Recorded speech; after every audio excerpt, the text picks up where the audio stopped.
Dear friends, today I'm so excited to host the legendary podcast host, the king of all chess podcasts, the Perpetual Chess Podcast host, Ben Johnson. Ben, a very warm welcome to the show. It's an honor to host you. Thank you, Dr. John. As you know, I'm a big fan of your work, so I'm happy to be here and to talk some chess. Me too, Ben. In terms of chess podcasters, you're the first one that comes to mind across the years. Your podcast also had a very special impact on my life during the COVID times. I discovered it. It was always part of my life when I was going to work and so on. Across the years, you kept the level and quality and depth when it comes to chess improvement. You talk to so many important people in the chess world, adult improvers, super grandmasters. You are the gem, really. You have this amazing experience that distilled across the years, and you made it all very concrete in your book that you published a couple of years ago, Perpetual Chess Improvement, one of my favorite books as well when it comes to chess improvement. You distilled all this chess advice. We'll come back to it in a later segment of this session as well. I will ask you particular questions about chess improvement and your experience. He almost didn't speak to anyone in chess. Like maybe Magnus Carlsen, right, Ben? He's the only guy who you haven't spoken yet. There's a few, yeah. There's a few, but and maybe Gary Kasparov as well. Maybe these two legends, right? Yeah. I'm lacking in the world champions, but other than that, yeah, you're amazing. And I got a couple. I've talked to a couple, so yes. By the way, we can even start from that, Ben, in terms of questions, because I'm just starting this podcast business. I'm by no means can compete with you. I'm just doing it to connect with people and get some chess advice. So you know better when it comes to the process of preparing, finding those guests, and coming up with all these questions to help people out. So how do you even let's start from there. How do you even come up with guests? What kind of qualities do you look for when it comes to inviting people? Yeah, well, that's something that's evolved over the years. And first of all, Dr. John, I want to say you're doing great. As I mentioned, I'm a big fan of your YouTube channel, and I've enjoyed your interviews as well. And you just generally strike me as Alex Astane mentioned in your recent interview, who I'm also a fan of. You strike me as someone who's very conscientious and doing things the right way. So I don't know if you need my advice, but I need your advice. What I will say is, I try to keep an eye. What I'm most interested in is fresh ideas and new content. And obviously there's sort of a never-ending torrent of chess content coming out these days. Right. So in that regard, it's become a bit more of a balancing act where people who I'm old friends with, who I've interviewed previously, might have content coming out that they're excited to talk about. But then I'm also, as you're doing on your show, always looking for fresh voices and fresh perspectives. But I mean, one thing I've done since the early days is I always keep an eye on upcoming books. Books have a special place in my heart, even in this digital age, and always keep an eye on upcoming Chessable courses and stuff like that. Take a look at the chess calendar, see what events are coming down, especially I'm probably covering chess news. I'm less interested in chess news than I used to be honest. Yeah. But the big events, I still want to try to be out in front of. So it's kind of like keep one eye on the calendar and see what's coming. But then it's also just kind of managing inbound requests, which is, I'm sure, a point that you'll get to in short order in terms of your problem will not be like picking people. It will be like, you only have so many slots in the calendar. And it's not like I'm turning away Magnus, as we said. It's not like it's the biggest names in the world, but the chess world is big, and there are a lot of people who are working hard on things that I am eager to discuss. Yeah. So how many slots is already full? Do you have a full schedule set already for next 5 months or so? I'll tell you what I have in the pipeline right now, and some of it, and I'll give you the full rundown, where some of it might be more vague and some of it might be concrete, so I'm going to interview Danny Wrench from chess.com fairly soon. That's probably going to be in late March, so not imminent. He actually has a book coming out that I'm really excited, like a memoir about growing up in a cult, that looks super interesting to me. And I also have an interview that's been in the works for weeks. I'm interviewing Willie Hendricks, who has a new book out called The Philosopher and the Housewife. I'm a huge fan of his writing. He takes these deep dives with unique views into history. But guests like that, when someone writes a book, I always read the book. So in terms of what you were saying, in terms of, I'm not going to read their whole canon, but if they have a new book coming out, I always want to read it in order to be able to discuss it. So that, in terms of managing workflow, always presents a challenge. And it turns out that Willie's new book is quite long. So I'm just about finished with that, and I'll be interviewing him early next week. Kevin Skull from the Chess Journeys podcast wants to do one about 100 chess, a book recap. chess.com/course recap, about 100 chess patterns you must know. This relatively new book from New in Chess. So I haven't even cracked that yet, but that's definitely going to be happening soon. And unbeknownst to him, Mihail Marin, Grandmaster, wrote the legendary Learn from the Legends book. I'm a huge fan of that book, and I've interviewed him once, and he was very friendly and super insightful. He's one of these guys who kind of checks all the boxes because he's very insightful about chess history, chess improvement, but he's also been around the block. He's been on the European circuit for decades, so he has stories as well. And with Learn from the Legends 2 coming out, as soon as I have the bandwidth to get into that book, I'll be reaching out to him, and hopefully that will happen as well. So I think those are the 3 or 4 that are like definitely happening. Sure. But then again, when I look at a Chessable coming soon thing, there's always more that I want, more people that I want to talk to. It's amazing. I mean, the whole preparation for the guest as well, right? Like, it must be so time consuming because you're really reading the entire book. I mean, I listened to your podcast. It's really like depth of questions, and really shows that you read the entire thing before talking to the guest, actually. So that must have taken a lot of time also. And you're doing it full time, right? By the way, like mostly you're doing Yeah. I mean, I have some non-chess projects that I work on as well, and I'm like a busy dad, so I wouldn't describe it as 40 hours a week, but it's my only chess work, and yeah, certainly it takes up a lot of time. But also, discussions usually flow naturally. Like, there's no set questions to the guests. Yeah, I usually, sometimes guests, especially if English is not their native language, will ask for a list of questions, which I totally respect them and I'm happy to provide. Although when I do that, I usually tell them, like, this is what I have in mind, but I do try to keep it conversational. I'm going to be asking follow-up questions at times. And usually it's more just sort of for, personal comfort rather than them like demanding that you stick line by line to the list. But more broadly, I just work from an outline. So I'll have 4 or 5 sort of bold-faced categories, and then certain questions or areas of inquiry within those that I try to get to. Yeah. It's a real art, I'm just starting this podcast business. I'm far from being good, so I need to learn also from your experience. There's like a deliberate practice going on there, the segmenting and ordering of questions, like also how you react spontaneously. Sometimes the conversation can go to different directions, So it's a real art and science behind it. Do you learn from other podcasters, or it just comes naturally to you across years of experience, basically? Yeah, I mean, well, part of the reason I started Perpetual Chess is I was and am an avid podcast listener. So certainly I do try to take notes.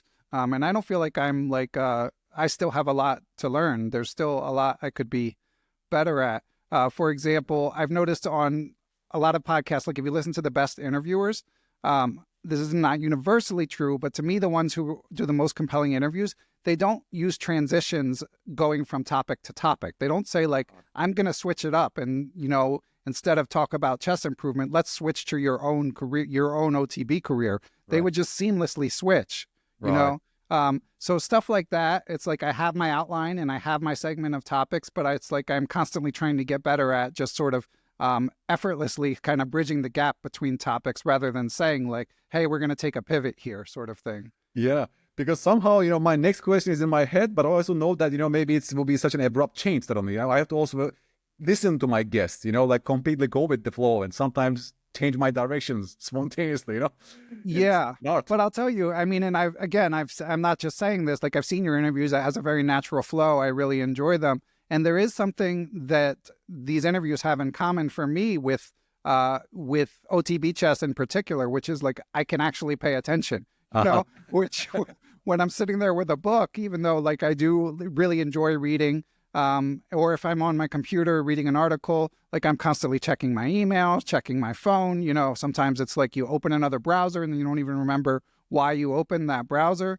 But when I am engaged in these conversations, just as when I'm playing OTB, it's very refreshing to like not have your notifications on and to be fully focused. And I think that that's similar to what I wrote in my book. And as you well know, like that focus actually enables you to get better at it more than you would if you were just kind of autopiloting.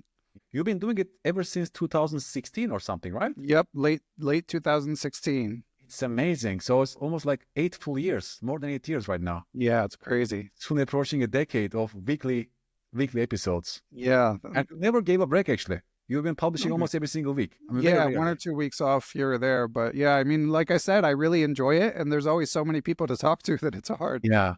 Of course, there are some repeat guests, like very popular Oh, ones, yeah. right? Yeah. And that's something there's so many people that I've already had enjoyable conversations with that's something I try to, like, I consciously try to bring in fresh guests, but it's hard because there's Yeah. compelling people that I want to talk to again. So yeah, that Right. definitely does get to be a challenge.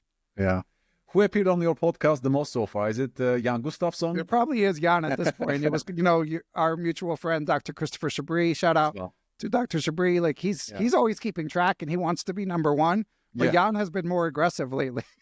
So, he's ramrodding his way in and obviously extremely knowledgeable and very funny. So with Jan in particular, I have a hard time saying no. I had a longstanding rule where I try not to interview someone more than once within a year. Right. But just to sort of force myself to keep things fresh. But I broke that rule for Jan too. So all bets are off at this point. And he's also hosting this Chicken Chess podcast, right? Or is it finished? It's finished, unfortunately. Yeah. Unfortunately. All right. Yeah. With Fresine and Peter Heinrichsen, of course. Yeah. Yeah. Funny. Okay. So, that's another one. Fresine has a Sveshnikov course out, and I've actually never interviewed him. So Really? he's someone like I sooner or later I'd like to reach out to. But yeah, I only do one episode a week for the most part. So it's Did someone ever say no to you when you reached out to people for interview? Of course, yeah. Sometimes people say no, and I like it when people say no, because what's more challenging is when people don't respond, which is normally the way that people say no. People are conflict averse, so they're like, oh, I don't want to hurt this person's feelings, but I'm not super excited to do it, which is totally fine. But for me, it's a lot easier just polite no, and I can move on and go to the next person, because otherwise it's like I don't know how long. Well, I have figured out I have a process in place, but eventually I have to go on to the next person. And then if I hear from them, suddenly I have like 3 interviews in a week and have to push back other stuff, sort of thing. So, I mean, but people definitely do say no. Right. It also happened to me a couple of times so far, but people only just didn't respond for a long time. Then I understand, take it as a no eventually. But yeah, I get you. Across all these years of chat podcasting, it's almost more than 8 years. I mean, if you have to look back, what conversation really stood out for you? If you have to pick maybe 1 or 2, like if you have to spontaneously give us some insights, some beautiful conversations. I don't know about insights, because what I take the most pride in, I would say, there's a couple things. I mean, as I wrote in the book, I don't love the adult improver phrase. I wish I had, not. Was it coined by you, by the way, adult improver? As far as I know. Yes. For better or That for must worse, be. like when I was naming the series, I thought of those words and I hadn't heard them before. But I mean, I wish I had named it something else. But I don't think it's a big deal either way. Obviously, I mean, it connotes people get what you're driving at. I'm ambitious about my chess. I'm trying to get better at chess. Is the message it connotes? Again, I wish I had chosen. So I am proud that that was a fresh perspective that wasn't being provided at the time, but it's also other, not necessarily fresh perspectives, but perspectives that might not be heard if my podcast didn't exist. So specifically, I like these stories from sort of the old time people who spend many years in chess business. So that can be, chess professionals reflecting back on their careers, but it's also people involved in chess business. Like when I interviewed Dr. Stuart Margulies, who was the co-author of Bobby Fischer Teaches Chess, to tell the story of how this, best-selling chess book of all time came to be, and to reveal all these details that otherwise you'd just be kind of like combing through the internet trying to find these facts and you wouldn't necessarily be able to find. And like Dr. James Sherwin, who's the first game in my 60 Memorable Games, telling the stories of playing Fischer and growing up. So a lot of it is Lou Hayes, who had like his chess publishing empire. So a lot of it is kind of like the interest in me the most is not necessarily what's going to be the most popular. But I love these episodes where it's like some dark corner of the chess world where if I didn't talk to this person, these details wouldn't necessarily ever come to light. Amazing. Yeah, you mentioned some of the stories as well. Some maybe ex-Soviet people that escaped to the States and so on, right? Yeah. That they always get me too. People who make a new life via chess. Like fairly recently, when I interviewed Fidel Corrales Jimenez, who was also someone you should interview at some point, very compelling guy, but him telling the story of he and his sister, who also became a champion chess player growing up in Cuba, and his dad taught them chess explicitly as a way for them to get off the island. Like, so I had not heard it like with so much intent before. I mean, obviously you hear a lot of people from the former Soviet Empire saying they realized at some point chess could be their ticket out. You know, when I interviewed Vlastimil Hort, this amazing story that he told in his book, but he also told on the podcast of like him putting cash in his passport to bribe a German official in order to get out of the oppressive Czech regime. So yeah, stories like that, I love that chess can help people change the trajectory of their lives. And obviously if the podcast can help bring those stories to light, certainly it resonates with me. Yeah. So you also have this the blog post, right? Or chess Linkfest or something, that you gather all these weekly conversations or links from the chess world, some blog posts and so on that you keep read and you compile them, right? And you share them with yours. So we're recording this on Friday, February 28th. Yeah, and when we get done this interview, no rush, but when we get done this interview, that's what I'll be doing. Yeah, and that's just something I started because it was something that I noticed didn't really exist in the chess world. Especially, you know, as I mentioned, I'm first and foremost a fan of the written word and the spoken word, less so than the video medium. So I'm kind of like swimming upstream, as it were, with the way that media is evolving. But I wanted, you know, to help spotlight people who are writing about chess, you know, chronicling their own individual pursuits of chess improvement. I also kind of keep an eye on the chess news. Although it's interesting, John, like, as I mentioned, I've been a little less into professional chess lately, but one thing I get from the newsletter, which, you know, I don't make any money on and takes hours of time per week, but one thing I do get to see is, like, what are people clicking on, you know? What are they interested in? And I do see that, for one thing, when I end up covering the chess news, linking to the chess news, you know, 80% of the time it's going to be a chess.com article. That's just the nature of the world we currently live in. So if someone wanted to know what's happening in some top tournament, they can just go to chess.com. You know, that I'm not going to uncover anything new. I do try to go out of my way to make sure I find any mainstream coverage of chess, like non-chess coverage, like the New York Times or whatever it is. But so that might be part of the reason that people don't click on chess news. But I also think people just are interested in their own, as I am, as you are, their own personal journey, how chess relates to their lives, how to get better at chess. So that's a bigger focus of what I link to. And often I don't even write anything. I feel like I'm always in a time crunch to get it out.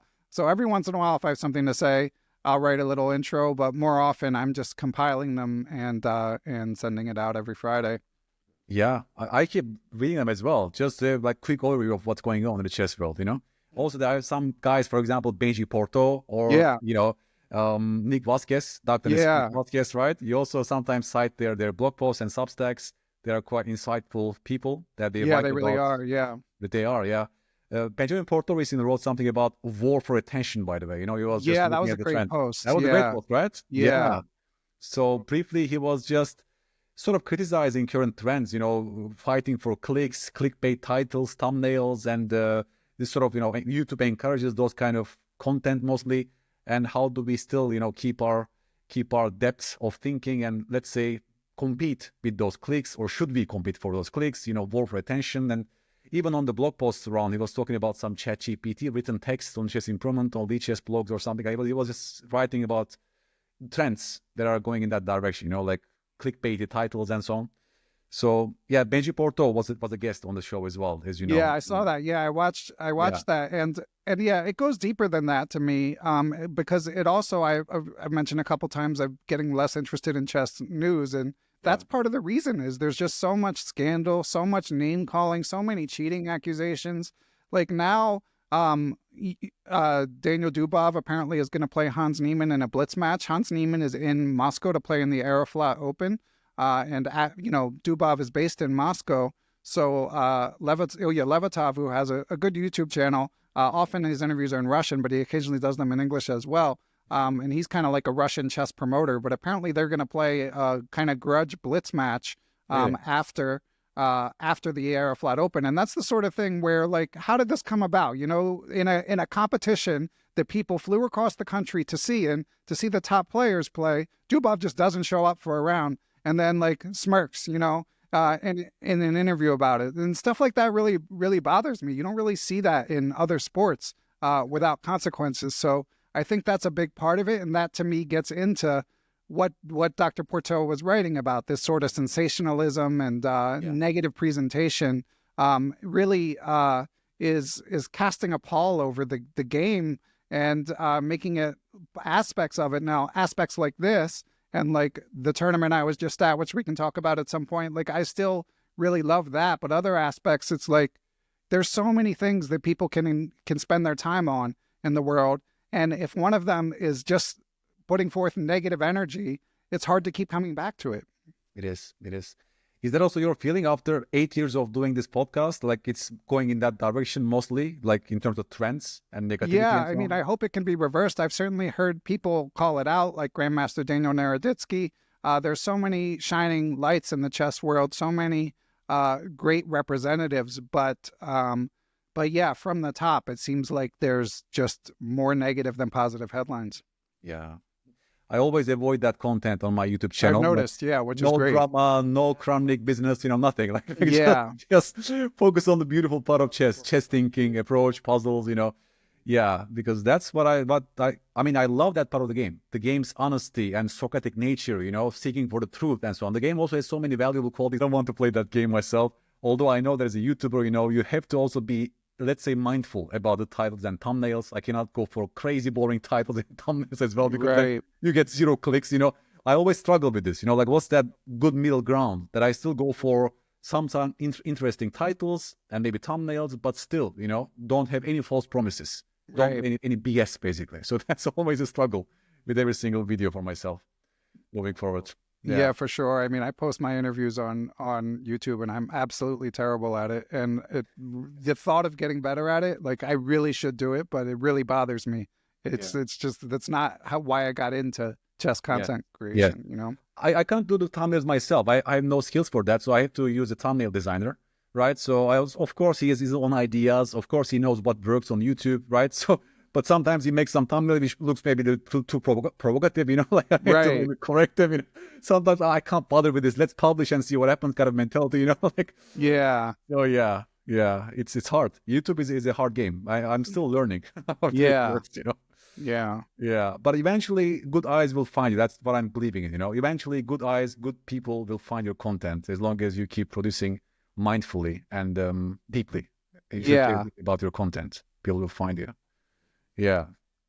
So this years of chess experience, I mean, Perpetual Chess Improvement, Ben, I mean, even the process of writing this book must be exhausting for you, right? Because you talk to so many people, there were so many ideas, like, I'm thinking about to myself, and you wrote it without even like ChatGPT development, right? You can't even like ask ChatGPT, okay, GPT, here's the transcript of all these years of chess podcasting. Please summarize the basic lesson to me.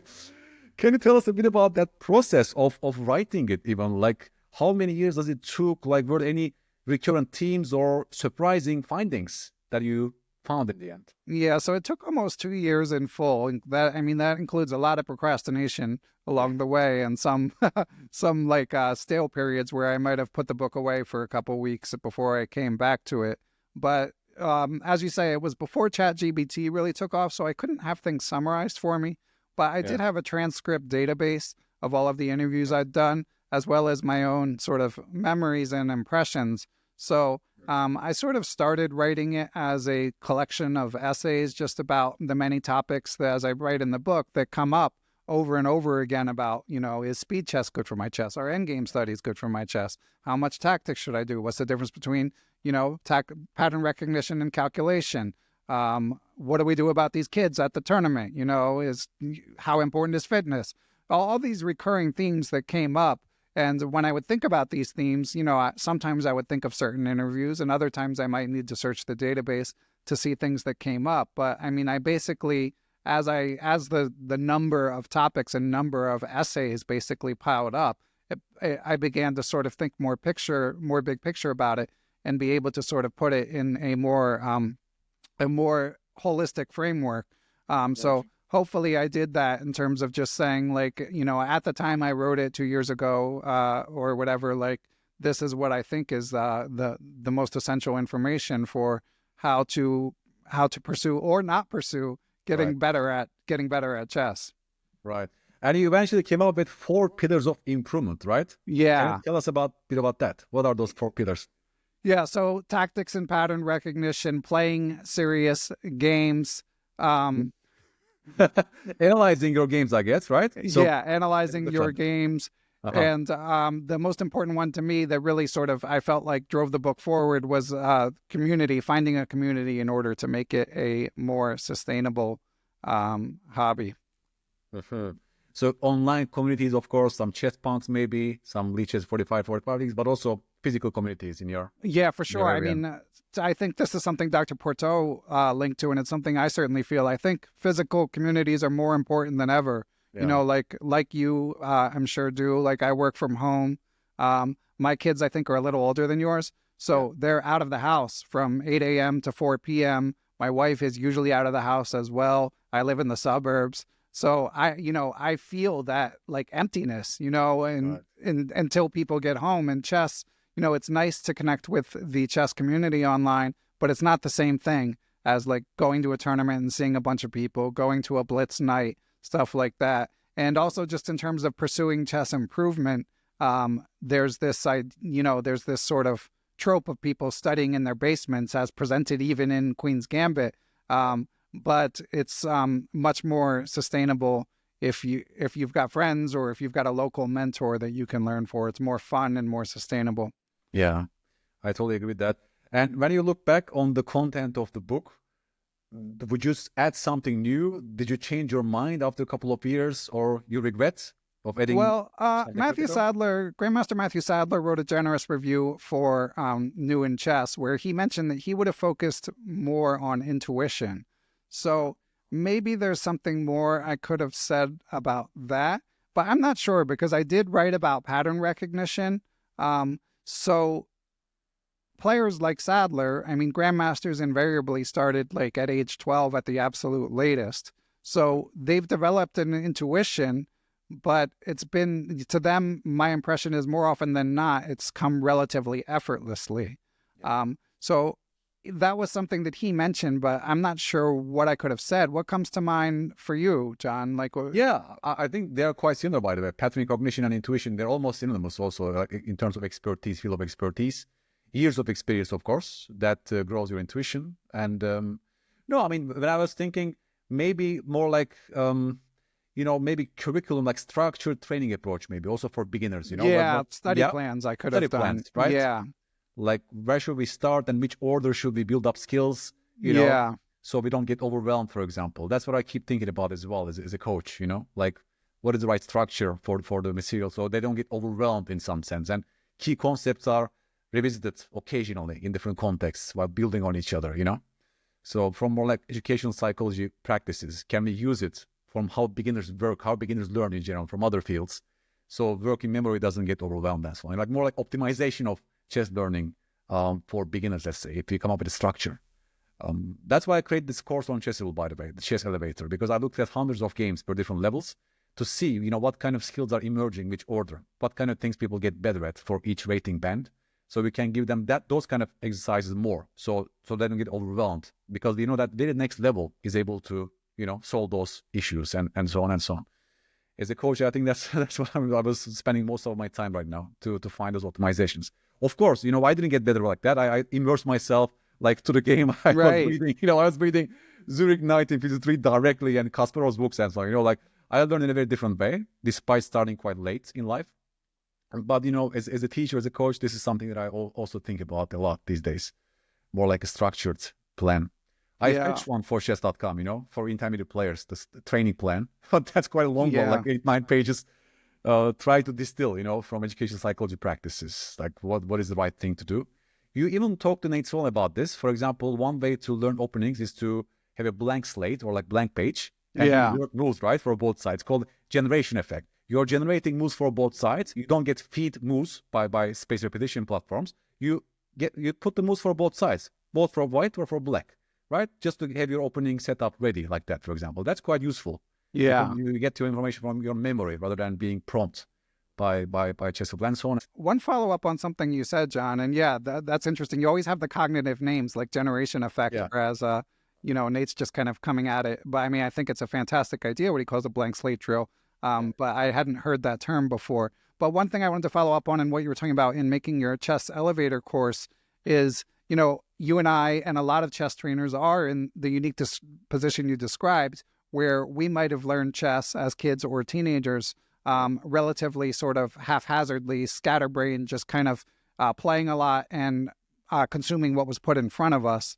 Whereas now we're kind of trying to deconstruct that as trainers, looking back at, well, what are the most important things, especially if you come to chess as an adult? But the one thing that's really cool now that was not true in our generation to sort of counterbalance that is what you described about being able to look rung by rung on the ladder at what actually matters, what actually decides these games. Obviously, so many of the popular YouTube creators have their climbing the rating ladder series and stuff like that. But even just sort of like in terms of data analytics or just sort of, as you say, just reviewing games and deciding like which skill is deciding things at this level, it's like we're able to get so much more granular than we ever could before with all of this data that all these chess games generate. Yeah. I spent my entire week recording my Blunders check course, Ben. I recorded maybe like 15 hours of content for this week. I still need to record 10 more hours, by the way. Because wow, that's exhausting. That's by far my longest recordings because I'm recording the entire course. I am looking at every single position. There are 350 positions, and I'm spending around 5 minutes, 4 to 5 minutes per position. Just really like trying to put myself in the student's shoes, look at the position afresh, just thinking out loud, showing the interesting cues from the chessboard to get information from, I really do my best for the video content as well to hold their hands / don't spoon feed them, but guide them, scaffold them, so they don't get spoon fed, but also they don't get overwhelmed, basically. So and blunder check, of course, as you mentioned, because that's what most games are decided, for levels. And no one wants to hear it. They're like, we know we're blundering too much. Tell me something new, but the truth hurts. The truth hurts. Minimizing those blunders will have a big impact in one game. I'm very curious about the impact on that course on people. My only, let's say, worry is that people generally want to get some tactics course that, play to win and win. They usually hate, defensive puzzles and right. Yeah, let's see whether it will be received well and whether it has an impact on people. But I did my best. I put a lot of work on it. Also, sort of avoiding generic check capture threat algorithm. I came up with some checklist questions. I won't reveal. That was like a surprise. Oh, that's cool. Yeah. Some real surprising checklist framework that I came up with. So just to give more targets to people rather than generic check capture threat advice, which is not terrible, but at some point also has limitations, especially when it comes to threat part, because it's very difficult to identify the threat. So instead of this generic threat search, we are looking at some targets in the environment, so to speak. Yeah, That's my first prompt. That's maybe the unique part of the course. That's great. But yes, that's the ultimate goal at least. Try to minimize those errors, because that's also what chess resembles science, Because when an idea looks good, people just play it impulsively. In fact, we should just double check everything. Does it really work? Right. Like try to prove yourself wrong. Don't prove yourself right. And that's a perfect domain, blunder check process, that actually does that, trains people in this scientific approach. Yeah, falsify. Falsify, don't verify. Right. And there's always wishful thinking and so on. Okay. So at least, do you have any other book projects, by the way, like this? So I'm working more slowly than I would like, but I am working on a chess exercise, and I think it's going to be a book. You do amazing on Chessable. I heard you talking about making the videos. I was exhausted when I recorded my videos for the one Chessable course. Yeah. It was like playing OTB. It was so tiring. I know. So I think this one's going to be primarily a book. That's my current plan, but it's basically a puzzle compilation of mixed exercises. So I've been working on that and when I have time, and hopefully we'll have that out later this year. And I'm really happy with the puzzles I've found. I mean, it's funny. You try to find, similar to what we were talking about before, you can run tactics queries and you find stuff. But I find that if I just go game by game in amateur games and just kind of look through them, I tend to find better stuff than if I'm just doing tactics queries. Because the main thing I want it to be is positions where there's a best move, but not necessarily like a tactic. Often it's going to be a tactic, but not always. So yeah, that's the other project that I'm working on. So you basically just scan through some amateur games, online games, and you find some interesting moments to find those moves. Yeah. So there's this book, Practical Chess Exercises. I don't know if you're familiar. So it's basically updated, fresh version of that. But the other thing I'm going to do differently is like very thorough annotations, basically move by move on the answers. That's one thing. I have an interview coming out. I think it might be out by the time, with Grandmaster Wojciech Miranda, who also has a good Chessable, brand new Chessable course out on calculation. And that's one thing that I like that he does in his books. His books are very hard, so I don't recommend them for everyone.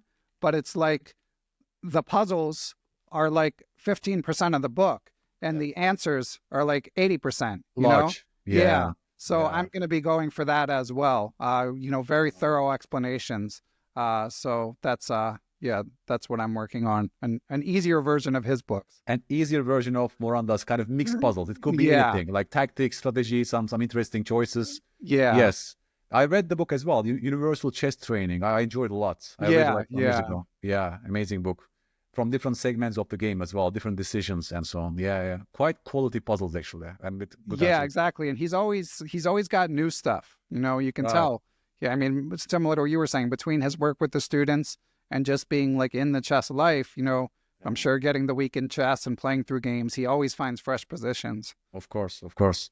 Yeah, that's part of the business as a coach as well. Like I always tell myself that I should maybe spend half an hour every day looking at some games, it can be model games. For example, I have some ideas to create my first ever opening course that might be on Slav. Oh, wow. Yeah, right now I'm just looking at some Slav games, like just some randomly. Like I type Smyslov, chess-based Slav. Look at Smyslov games today. Tomorrow, maybe Anishkiri. Like completely randomly, but look at some games and get some ideas, How many courses did you come out with like in the past year? You're amazing. No, last year was only 2 courses. Oh, really? I feel like it's like every week. Every week. Yeah, I know. It's something is happening, right? I think you compete with like, Instagram, some short videos, and I show my face more these days, but also YouTube. You have to. It's good. I have to, yes. Yeah. So 2 courses last year, but also I got video content for my calculation course, the award-winning calculation course. Yeah. Did not have video before, now I had the video for the main chapters. So that was sort of published separately. And now soon, Blunder Checkers course is coming up, hopefully. Hopefully it's coming from maybe next month or 2. And Slav course as well. That's one of the ideas for the first ever opening course. I mean, I was told by several people, they're right, that I should write an opening course to complete my library, because people want to get my courses. If they follow my style, they like my style, then they want to study my course and so on. So far, it was like a mountain to climb to my mind, because when it comes to opening courses, at least to my mind, I have to connect it to middle game ideas, positional ideas, end game, model games, because people say, it's an easy thing to create an opening course. I'll just create an opening course just, because I don't have much time for. But how can you create an opening course that easily, to my mind? Like, to me, it's one of the hardest things actually in chess to create an opening course, because at least it connects to so many parts of the game. For full board, middle game ideas, pawn structures, model games, end games. Like, where does it end? It doesn't end, like, when do you stop?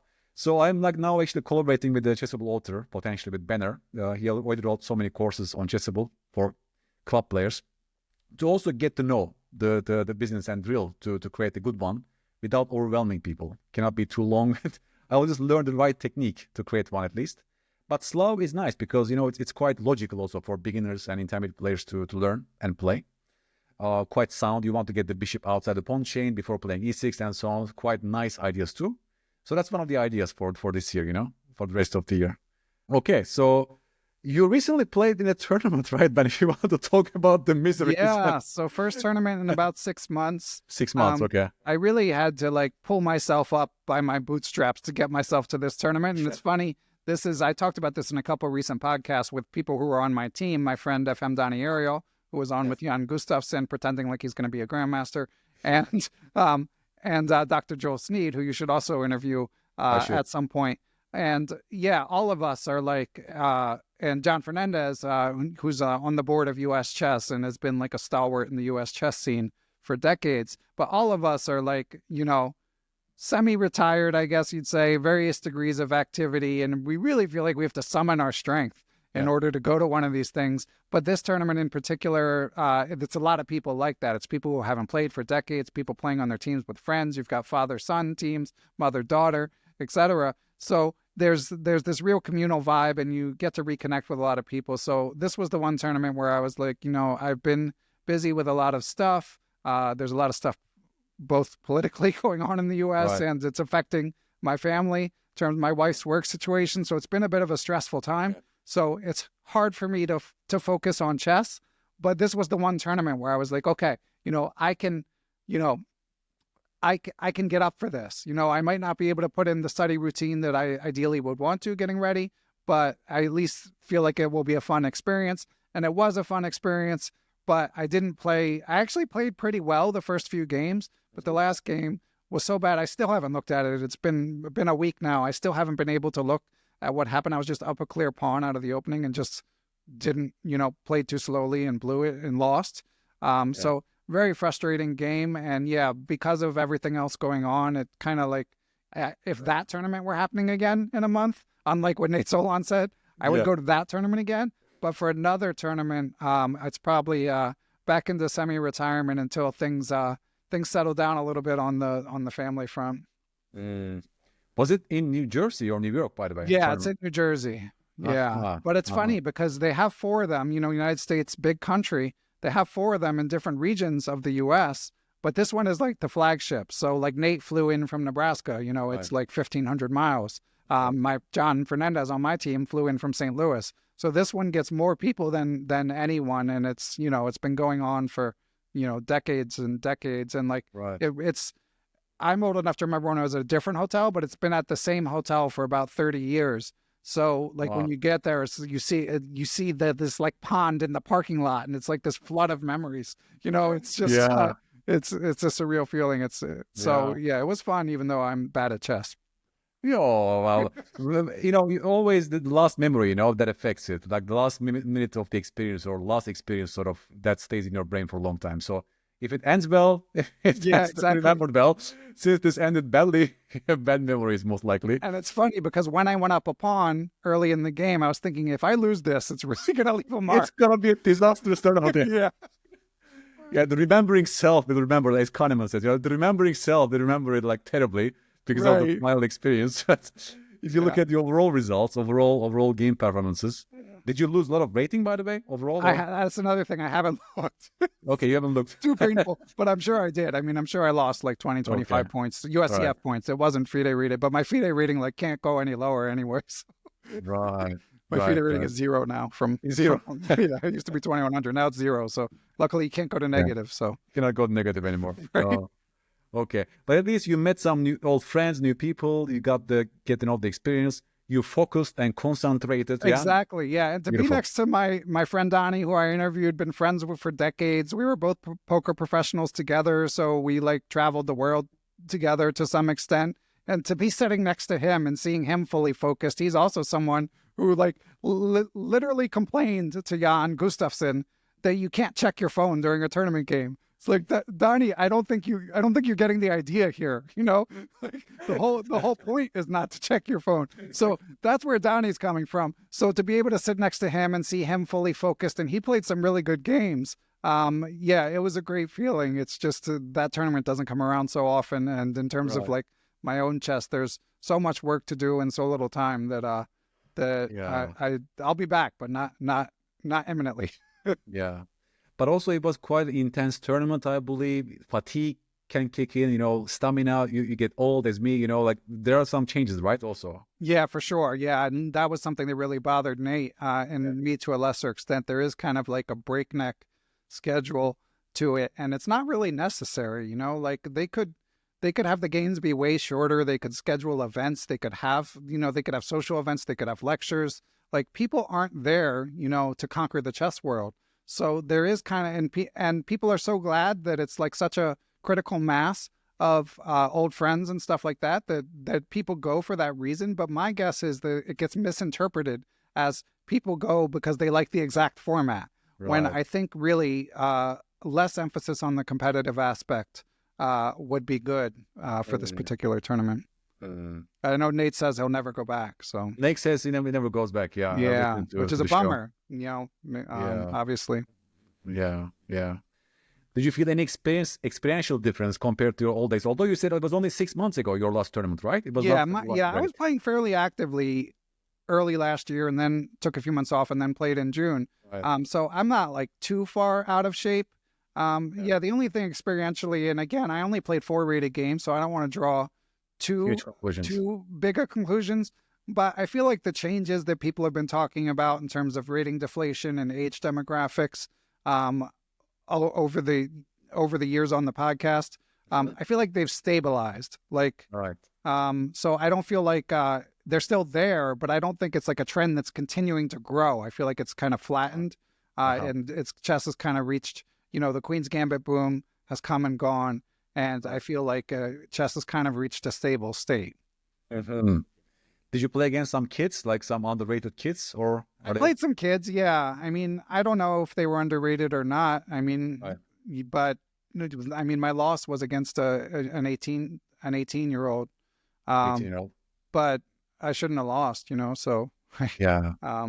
Yeah. Was it due to like a crude blunder, do you think, or just strategically something started to go wrong, like at some point? Yeah, it was like I won a pawn early, but I kind of had to snatch and grab it. So he had like a little bit of compensation. And he just outplayed me over and built up some pressure over a course of 20 moves. But I found an amazing resource, but it was mainly just I thought too much at the non-critical moments. That's your issue, right? Despite the fact that you wrote a course about it on Chessable. Exactly. But the thing is, and I say this in my book, there's no substitute for being in rhythm, for playing a lot.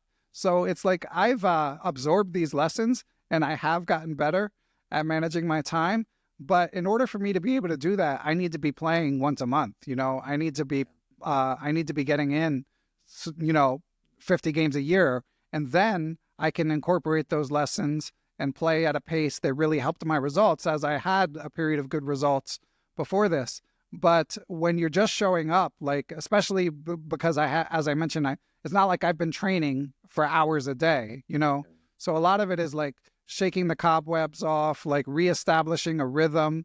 And part of that experience is playing badly and losing a game you have no business losing, unfortunately. Oh, I see.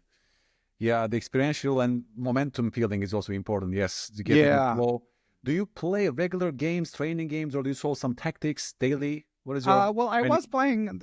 The only thing, again, just not in a great frame of mind for doing a lot of chess lately, but the only thing that I was enjoying in the month or so build up to the tournament is I would play a couple games of Blitz every day, and I would review the openings of whatever Blitz game came, and I've been using chess book to build out my repertoire, like just so that I have it in a sort of one-stop shop sort of place. So whatever opening I encountered, I would input it into that software so that I could then review it. So, it probably added up to half hour, 45 minutes per day. But that was what I enjoyed, because there is, similar to what we were saying about this conversation, OTB chess. For me, Blitz chess also is like, there's an element of escapism where whatever else is going on in your life, I don't multitask when I play Blitz. I'm not particularly good at Blitz, but it doesn't bother me the way it bothers me with OTB chess. So yeah, that was something I was doing. But now that it's over, even that, like now that I don't have another tournament on my calendar, even that just little bit of work, it's hard for me to do it without like something that I feel like I'm training toward. I see. So without the next tournament or some particular goal, it's hard to get the schedule. What about you? Because you put out so much content, work so hard. Like, do you play Blitz for fun, or is it like no? Actually, no. I have no time for that. Actually, I mean, maybe I should. Maybe I should create like a dummy account or whatever. I never did that. I never even created a dummy account in the last 4 years. Honestly, I didn't like playing any dummy accounts. I'm curious about my own level as well. I'm sometimes playing as my students in a simultaneous exhibition. In my group lessons, I take some instructive positions. I try to, let's say, defend a bad position against my students, and sometimes I do good. Sometimes I play like perfect chess and so on. But I'm very curious myself, because I look at chess on a daily basis. Of course, I look at chess mostly for instructional reasons. Of course, but yeah, my guess is that it's a different process. My guess is that I'm still quite rusty when it comes to playing actual OTB timed games. Yeah. But remains to be tested, of course, Yeah. So yeah, once things stabilize also from my end, once this couple of courses are out. I also want to try more. At least I want to start a rating the speedrun account, speedrun business on my YouTube, play against some people online and publish them on YouTube and see how well I do in those. I mean, of course, I look at games, I try to guess the move sometimes. That's also what we do, by the way, in my group lessons. We sometimes take an instructive game, which I don't know the moves myself. I know that that's a model game, and we do it together with my students. That's fun. So they can also listen to me, to my thought process live. That's also great for beginners, especially when you listen to a strong player thinking out loud. For example, speed runs when you listen to Danya and other guys. That's quite powerful learning tool as well. For sure. Yeah. And I get happy when I do well, when I guess the moves of Garry Kasparov or some other champs. Yeah, like solitaire chess, of course, as you know. Yeah, I guess the move. One of the best training methods, actually. Also scientifically, if you think about that, because it connects all areas of the game. Right. Middle game, end game. You have all kind of decisions, not only tactics, all kind of decisions, as Nate mentioned, So you put yourself in active position. You always try to guess the moves. And just full game experience, basically, from start to finish. Maybe for beginners, it's overwhelming, but from intermediate players onwards, that's probably one of the best training tools, most intense, actually. Yeah. I mean, I agree, but you could also just play, because you're basically mimicking playing when you do guess the move. So, but as I write in my book, and as you know, the playing, it does help if it feels like it matters. So that's why maybe guess the move might actually feel, more meaningful to you as a student than playing some random game online. And I think especially I was describing playing Blitz at our level, I think playing Blitz is quite reasonable as a training tool. But when you're lower on the rating rung, when you're newer to chess, I think that it's better to play slower games. But if you're playing slower games online, it can be hard to concentrate, Right. Then all the problems of wanting to check your phone and your kids walking in the room and all that stuff, when it's a half-hour game instead of a 6-minute game, all those problems creep back in. So it's a delicate balance. We'll come back to Blitz. Maybe that's one of my final questions to you, because there's so much controversy on whether Blitz is good or bad. I think you sort of left it open right in this book. Did you have a clear conclusion about the benefits of Blitz? Or maybe you said something similar, for intermediate player upwards, it can be beneficial, right? Yeah, that's my conclusion. Is definitely if you're reviewing your games, especially working on your openings, if you're say 1600 FIDE or higher, it's unequivocally helpful. Is it the best thing you could do? I don't know, but it's helpful. But below that, I do think it might be counterproductive. But I mean, overall, there's so much going on in the world. Whatever aspect of chess, helps you feel a little bit better. Just do that. Yeah. No, of course, the only potential danger is if it can ingrain those bad habits in your mind. That might be difficult to change afterwards. That's the only hidden danger, to play Blitz like crazy for beginners, to only rely on that. But obviously there are some benefits as well, like opening prep, some basic patterns you witness, and exposure to new ideas. And definitely there are some benefits too. But that was also the conclusion of Dan Heisman, more or less. I talked to Dan as well. He definitely recommends longer games, especially for beginners. But he also mentioned Jen Shalade's point of Blitz is useful as long as you look at your games. And Dan Heisman was applauding her in one conference. I will, of course, put a link to your podcast, YouTube. Also, his course is called Critical Moments in Chess, right, Ben? Identifying critical moments in chess. Yeah. Yes. Something I did not do. Actually, I did do it. You did do it. I just didn't have time. Yeah. That's beautiful. So in that course, very briefly, guys, Ben found, again, I think you looked at so many online games, right? Interesting games, just like here, just like in this project.